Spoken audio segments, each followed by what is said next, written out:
Problem से solution तक, astro तक, नो योर फेट।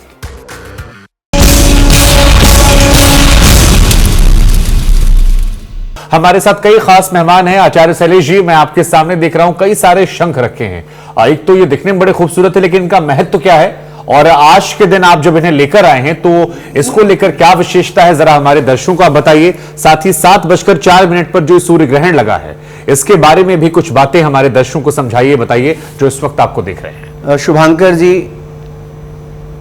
शंख महालक्ष्मी माता के भाई माने गए हैं, समुद्र के पुत्र माने गए हैं और भगवान विष्णु के साले माने गए हैं। इसलिए भगवान विष्णु जी अपने चतुर्भुज रूप में एक शंख को धारण करते हैं और कहा गया है सशंकर चक्रम सकरिष्ट कुंडलम सपीत वस्तु सरसी रोचनम सहार वस्तु अस्तल को सर्वस्यम नमामि विष्णु शीर्षा चतुर्भुजम।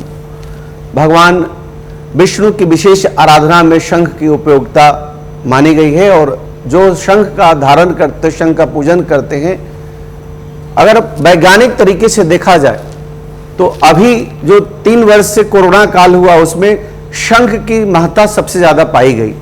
जो लोगों का लंग्स खराब था, शंखनाद करने से उनका लंग्स ठीक हो गया, उनका हार्ट रेट ठीक हो गया, लीवर उनका ठीक हो गया, किडनी ठीक हो गया। इसलिए शंख जो है वह विशेष रूप से जीवनदायक है। अगर कोई बालक गूंगा है या नहीं बोल पाता है, उसके माता पिता 3 वर्ष की आयु तक परेशान रहते हैं, या अगर कोई बालक ऐसा लगता है कि वह नहीं बोल पाएगा, तो शंख में जल रख करके रात भर जल रखें और प्रातः काल उस जल का अगर उस बच्चे को पिलाया जाए तो वह बच्चा खुल करके बोलता है। शंख वैभव का भी प्रतीक माना गया है और शंख यज्ञ अनुष्ठान कर्मकांड से लेकर के और महाभारत काल में युद्ध की शुरुआत और युद्ध का अंत शंख से होता था। एक से बढ़कर एक शंख, सभी जितने भी बड़े लड़ाकू योद्धा थे सब शंख को रखते थे। मैं शंखनाद करते हुए बताता हूं कि यह शंख विशेष रूप से भगवान विष्णु की विशेष अनुकंपा से मुझे प्राप्त हुआ है और इस शंख को हम वामवर्ती शंख बोलते हैं। वामवर्ती शंख विशेष रूप से पूजा पाठ में बजाने में उपयोग किया जाता है। अगर कोई व्यक्ति विशेष रूप से लंग्स से परेशान है तो उसे शंखनाद करना चाहिए। और इस अभी जो सूर्य ग्रहण है, सूर्य ग्रहण में अगर आप शंख बजाते हैं तो वैभव की प्राप्ति, महालक्ष्मी की विशेष कृपा की प्राप्ति होगी, इसलिए शंखनाद जरूरी है।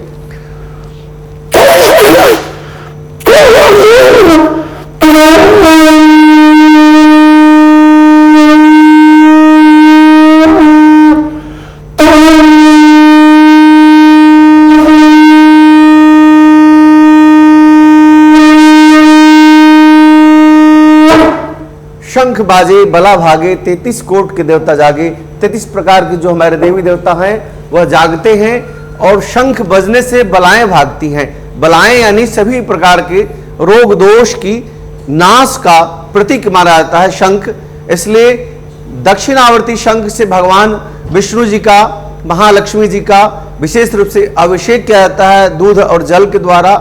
और माँ दुर्गा शंख को धारण करती हैं, भगवान विष्णु और उनके सारे रूप जो हैं वह शंख को धारण करते हैं। महालक्ष्मी माता शंख को धारण करती हैं, इसलिए शंख की उपयोगिता बहुत ही ज्यादा है। वह वैज्ञानिक तरीके से भी देख सकते हैं जी, और साथ साथ वैदिक तरीके से।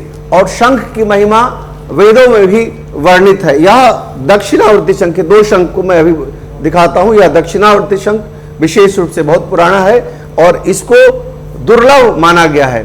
इससे भगवान की अर्चना की जाती है, लेकिन बजाने वाला दक्षिणावर्ती शंख अपने आप में दुर्लभ होता है। यह दक्षिणावर्ती शंख बजाता हूं आपके सामने।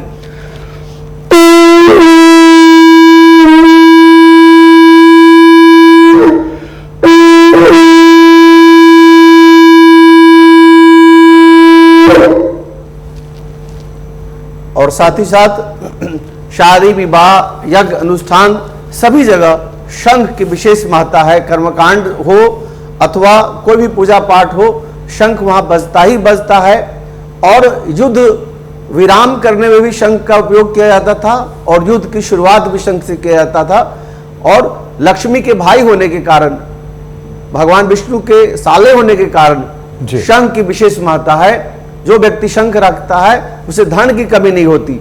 जो व्यक्ति शंख बजाता है उसे आरोग्यता की कमी नहीं होती, और जो शंख लेकर के चलता है उस व्यक्ति पर भगवान विष्णु की विशेष अनुकंपा होती है। हमारे साथ दो मेहमान और भी हैं, 3 मेहमान। श्रुति जी हमारे साथ हैं, हमारे साथ सिद्धार्थ एस कुमार जी हैं, और हमारे साथ आचार्य जेपी सिंह जी। जेपी सिंह जी, मैं आपके पास आऊंगा। कहा जा रहा है कि 3 तरह का सूर्य ग्रहण जो है आज लेगा। शंख की महत्वता हमने समझ ली, लेकिन ये 3 तरह के सूर्य ग्रहण कौन से हैं, इनके महत्व के बारे में बताइए। और एक सवाल जो हमारे दर्शकों के मन में होगा, क्या डरना जरूरी है? क्योंकि बार बार जब हम लिख रहे हैं तो हम कह रहे हैं कि राजनीतिक उथल पुथल हो सकता है, तमाम तरह की आपदाएं घटनाएं हो सकती हैं, तो क्या डरने की जरूरत है और उपाय क्या है? इस दौरान क्या क्या करें? देखिए, संक्षिप्त में मैं आपके पूरे प्रश्न का उत्तर दे दूं। सबसे पहला, ये हाइब्रिड वर्ड कहाँ से आया? ये हाइब्रिड इसीलिए आया कि तीनों प्रकार के जो सूर्य ग्रहण हैं वो आज देखने को मिलेंगे।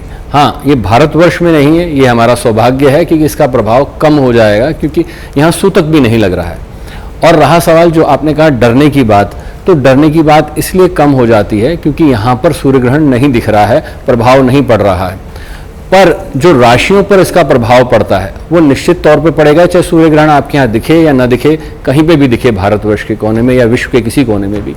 तो आपके लिए सबसे पहली चीज़ आ जाती है कि सेहत संबंधी समस्याएं यहाँ सबसे ज़्यादा लोगों को देखने को मिलेंगी। जिनकी भी पत्रिका में सूर्य राहु की युति है, सूर्य केतु की युति है, वहाँ निश्चित तौर पर स्वास्थ्य संबंधित समस्याएं आएंगी। वहाँ अगर राजसत्ता की बात करते हैं तो राजसत्ता में निश्चित तौर पर बड़े परिवर्तन आएंगे। बड़े नेताओं के साथ किसी न किसी अप्रिय घटना घट सकती है, क्योंकि ये स्थिति ऐसी है, क्योंकि मेष राशि में कालपुरुष की पहली राशि में ही ये स्थिति घटित हो रही है। साथ में अगर उपाय की बात आती है तो उपाय के लिए जैसे मैंने पहले भी कहा और मैं कई बार कह चुका हूं कि यहाँ सबसे सरलतम है मंत्र जप करना, क्योंकि किसी भी कर्मकांड को करने से पहले मंत्र का सबसे पहले उल्लेख आता है। तो आप सूर्य का मंत्र आप जप कर सकते हैं, ओम घृणी सूर्याय नमः, ओम आदित्याय नमः, ओम भास्कराय नमः, कोई भी आप मंत्र जाप कर सकते हैं। पर ध्यान दीजिए, विधि विधान के अनुसार कुशा बिछाकर, चटाई बिछाकर आप बैठकर नीचे करिए, पूर्व मुख होकर करिए, सबसे उत्तम है। और विशेषतः इस समय में सोइएगा नहीं। मैं बार बार ये बात इंगित कर रहा हूँ कि कई लोग डर के मारे ये कहते हैं कि कुछ गलती होने से अच्छा है सो जाइए, तो सोना नहीं है इस समय में, क्योंकि सोने से उल्टा आपके कर्म खराब ही होंगे। आप इस जो दुर्लभ समय है, अमूल्य समय है, इसका लाभ ले सकते हैं। और मैं कहता हूँ कि जितना ले लीजिए उतना थोड़ा है। इस ऐड को स्किप करना तो बहुत मुश्किल है, पर लाइफ की प्रॉब्लम्स का सलूशन ढूंढना आसान। प्रॉब्लम से सलूशन तक, एस्ट्रो तक, नो योर फेट।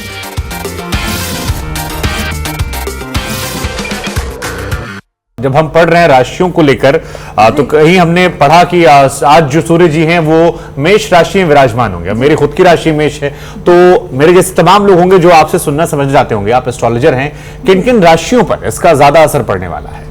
देखिए, अगर बात करें तो इस सूर्य ग्रहण का हर प्रकार से फर्क पड़ेगा। इस ग्रहण में जो ग्रह पीड़ित हैं वो हैं सूर्य, चंद्रमा, बुध। तो इनकी जो राशियां हैं वो, और मेष राशि में पड़ रहा है जैसे आपकी राशि है, लेकिन आपका अच्छा ही होगा क्योंकि जब देवगुरु बृहस्पति का कल गोचर हो जाएगा तो मेष राशि वालों का तो बहुत ही बढ़िया टाइम है। बात करें कि क्या किन किन राशियों पर इसका प्रभाव पड़ेगा। मेष राशि, यस, आपको अपने डिसीजन वाइज, अपने निर्णय लेने में थोड़े से केयरफुल रहना है, ध्यान रखना है। बहुत उत्तेजित होकर कोई बात नहीं कहनी है, बहुत ध्यान से विवेक से कार्य करना विशेष तौर पर जरूरी है।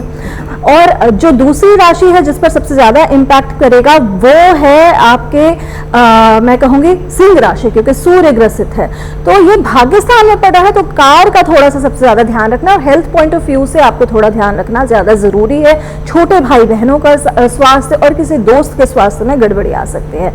अगली राशि जो प्रभावित होगी वो है मिथुन राशि और कन्या राशि, लेकिन अलग अलग तरीके से।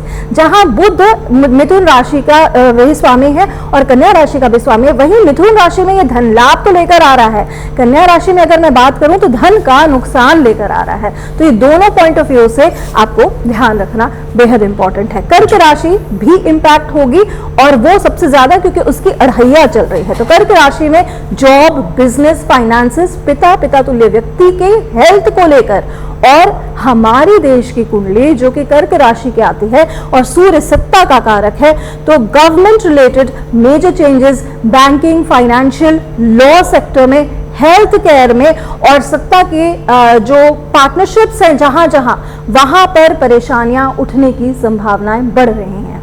आचार्य जेपी जी, यहां पर हम पढ़ रहे थे कि आज 2 अशुभ योगों का साया है। मेष में राहु विराजमान रहने वाले हैं, साथ ही बुध जो हैं वो भी मेष में विराजमान रहने वाले हैं। तो ये मेष राशि वालों को लेकर जो तमाम तरह के आर्टिकल्स पढ़ रहे हैं या आप जैसे लोगों से बात कर रहे हैं, उनको क्या किसी विशेष प्रकार की सावधानी बरतनी है, या जैसे ही बाकी ग्रहों की हम बात करें राशियों की, कि अगर आप मृत्युंजय मंत्र पढ़ लेते हैं, गायत्री मंत्र पढ़ लेते हैं या फिर हनुमान चालीसा पढ़ते हैं तो आप पर भी मंगल कल्याण होगा। और साथ ही एक सवाल और भी है कि बचपन में हम सुनते थे कि जब आप गायत्री मंत्र पढ़ते हैं तो साफ सफाई का ज्यादा ध्यान रखना चाहिए, बाकी मंत्रों से ज्यादा सावधानियां, तो वो भी थोड़ा स्पष्ट कर दीजिए। देखिए, ये बिल्कुल आपने सही बात कही कि साफ सफाई का ध्यान, जैसे मैंने पहले ही कहा कि जब भी मंत्र जप करना हो तो खास तौर पे आसन लगाकर विधिवत होकर पूर्व दिशा की तरफ मुख करके तब मंत्र जप करिए। दूसरा आपका जो प्रश्न है मेष राशि वालों के लिए, तो मेष राशि वालों के लिए विशेष ध्यान देने की योग्य बात है, क्योंकि उस राशि में ही ग्रहण लग रहा है और जहां अशुभ ग्रह की युति की बात कर रहे हैं तो ग्रहण राहु के बिना लग ही नहीं सकता है। तो ऐसी स्थिति में खास तौर पे मेष राशि वालों के लिए मंगल को प्रसन्न करना जरूरी है, अपने स्वामी को प्रसन्न करना जरूरी है। और वहाँ खास तौर पे ध्यान देने योग्य बात है कि सबसे पहली बात, जैसे आपने कहा कि हनुमान चालीसा का पाठ करना चाहिए, बहुत आसान है। हनुमान जी के 12 नाम का जप कर लीजिए, सबसे आसान है। हनुमान अंजन सुन वायु पुत्र महाबल रामेष्ट फागुन सक पिंगाश अमित विक्रम उदिक्रमण सीता शोक विनाशक लक्ष्मण प्राणदाता 10 गिरधर्पा। अगर इस तरह से भी आप इनका 12 बार भी जप कर लेते हैं तो निश्चित तौर पर आपको इसका पूर्ण लाभ मिलेगा। दूसरी विशेषता बात ध्यान दीजिएगा कि साफ सफाई नित्य प्रतिदिन में तो आप करते ही हैं, यहाँ पर ग्रहण से पहले स्नान करना चाहिए और ग्रहण के बाद भी। कई बार मैं लोगों से सुनता हूं कि ग्रहण लगा था जी, हमने ग्रहण के बाद स्नान कर लिया, उससे पहले करने का क्या फायदा जब दोबारा करना ही था। तो ऐसा नहीं करिएगा, ग्रहण के बाद आपको स्नान करना ही चाहिए, क्योंकि स्नान करके ही मंत्र जप करेंगे और उसके बाद शुद्धि के लिए फिर दोबारा स्नान करेंगे। और खास तौर पे मैं बार बार इंगित कर रहा हूं, जैसे सिंह राशि के लिए बोला श्रुति जी ने, कि यहाँ पर विशेषता ध्यान देने की जरूरत है, स्वास्थ्य संबंधी समस्याएं।